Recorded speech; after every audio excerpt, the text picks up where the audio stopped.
Supreme court ने शुक्रवार को विपक्ष के नेता और एलओपी राहुल गांधी के खिलाफ आपराधिक शिकायत और समन को रद्द कर दिया है। दरअसल ये पूरा मामला हिंदुत्व विचारक विनायक दामोदर सावरकर के बारे में उनकी कुछ टिप्पणियों से जुड़ा हुआ था। दरअसल राहुल गांधी ने सावरकर को अंग्रेजों का सहयोगी बताया था और ये भी कहा था कि सावरकर को अंग्रेजों से पेंशन मिलती थी। उनके खिलाफ आपराधिक शिकायत दर्ज होने के बाद उत्तर प्रदेश के एक मजिस्ट्रेट ने राहुल गांधी को समन भी जारी कर दिया था।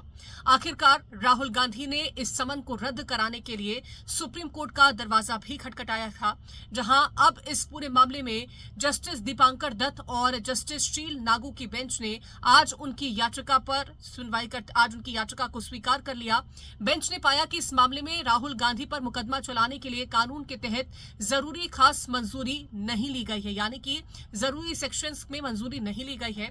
कोर्ट ने कहा कि हमने दोनों पक्षों के वकीलों की दलीलें सुनी है। प्रतिवादी उत्तर प्रदेश राज्य द्वारा दाखिल हलफनामे में मंजूरी मिलने का कोई भी जिक्र नहीं किया गया। इसे देखते हुए मजिस्ट्रेट द्वारा जारी आदेश रद्द कर दिए जाते हैं, ये कहा गया है कोर्ट की तरफ से, जहां विस्तृत आदेश का इंतजार अभी भी किया जा रहा है। आपको बता दें कि जिस तरह से जस्टिस दीपांकर दत्ता और शील नागू की तरफ से आज ये फैसला सुनाया गया है, जहां पर रद्द कर दिया गया है, राहुल गांधी को एक बड़ी राहत इसमें मिलकर सामने देखने को मिल रही है। वकील नृपेंद्र पांडे की शिकायत पर राहुल गांधी पर भारतीय दंड संहिता आईपीसी की धारा 153A दुश्मनी को बढ़ावा देना और 505 सार्वजनिक उपद्रव के तहत आरोप लगाए गए थे। पांडे ने शुरू में सावरकर पर गांधी की टिप्पणियों के लिए उनके खिलाफ एफआईआर दर्ज करने की अर्जी के साथ ही additional chief judicial magistrate ACJM से संपर्क भी इस पूरे मामले में किया था। वहीं पांडे ने 17 नवंबर 2022 को अपनी भारत जोड़ो यात्रा के दौरान राहुल गांधी द्वारा की गई टिप्पणियों पर आपत्ति जताई थी, जिसमें उन्होंने सावरकर को अंग्रेजों का सहयोगी करार दिया था। इसी पूरे मामले को लेकर के पांडे का दावा था कि ये टिप्पणियां समाज में नफरत फैलाने के इरादे से राहुल गांधी की तरफ से की गई थी और पांडे की शिकायत में यह भी कहा गया कि महात्मा गांधी ने पहले सावरकर को देशभक्त माना था और राहुल गांधी उन्हीं सावरकर को लेकर के अब ये टिप्पणियां कर रहे हैं। जहां 2023 जून में एसीएचएम ने पांडे की शिकायत खारिज कर दी थी, जिसके बाद पांडे ने सेशंस कोर्ट में इसे चुनौती दी। सेशंस कोर्ट ने याचिका स्वीकार कर ली और मामले को वापस मजिस्ट्रेट कोर्ट में भेज दिया गया था। इसके बाद दिसंबर 2024 में लखनऊ की मजिस्ट्रेट कोर्ट ने मामले के सिलसिले में राहुल गांधी को समन भी भेजा था। वहीं अब राहुल गांधी को इसमें राहत मिलती हुई नजर आई है, लेकिन मजिस्ट्रेट कोर्ट ने पाया कि राहुल गांधी ने कहा था कि सावरकर अंग्रेजों के नौकर थे और उन्हें पेंशन मिलती थी।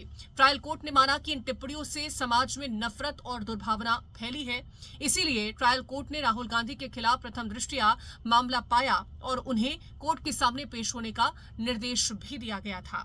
वहीं इस पूरे मामले को लेकर के 4 अप्रैल 2025 को इलाहाबाद हाई कोर्ट ने इस मामले में राहुल गांधी को कोई राहत देने से इनकार कर दिया था। हाईकोर्ट के जस्टिस सुभाष विद्यार्थी ने कहा कि राहुल गांधी के पास हाईकोर्ट जाने के बजाय क्रिमिनल प्रोसीजर कोड की धारा 397 निचली अदालत के रिकॉर्ड की समीक्षा के तहत याचिका के साथ ही सेशंस जज के पास जाने का विकल्प मौजूद है।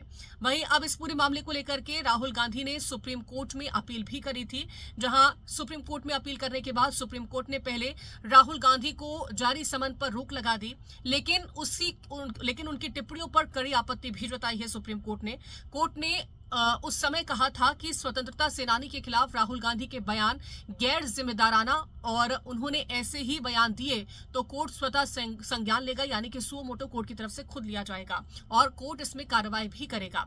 कोर्ट ने कहा था कि कानून के नजरिए से आपकी बात सही है और आपको स्टे रोक मिलना चाहिए और इसीलिए कोर्ट की तरफ से रोक भी दी गई, लेकिन अगर उन्होंने आगे कोई और बयान दिया तो कोर्ट अपनी तरफ से स्वतः संज्ञान इस पूरे मामले में लेगा।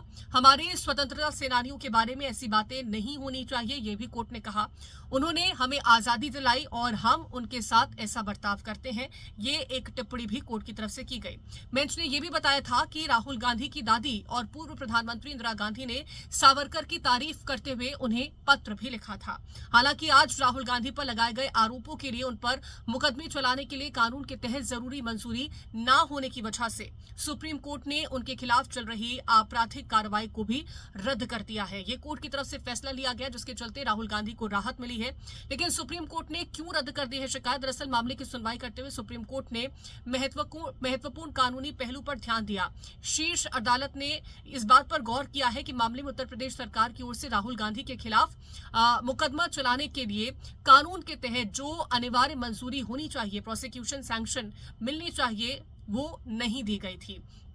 आवश्यक जो कानूनी प्रक्रिया और मंजूरी के अभाव को आधार बनाते हुए सर्वोच्च न्यायालय यानी कि सुप्रीम कोर्ट ने इस मानहानि की शिकायत को रद्द कर दिया है और शिकायत रद्द होने के बाद एक बड़ी राहत राहुल गांधी को इस पूरे मामले में मिलती हुई नजर आ रही है।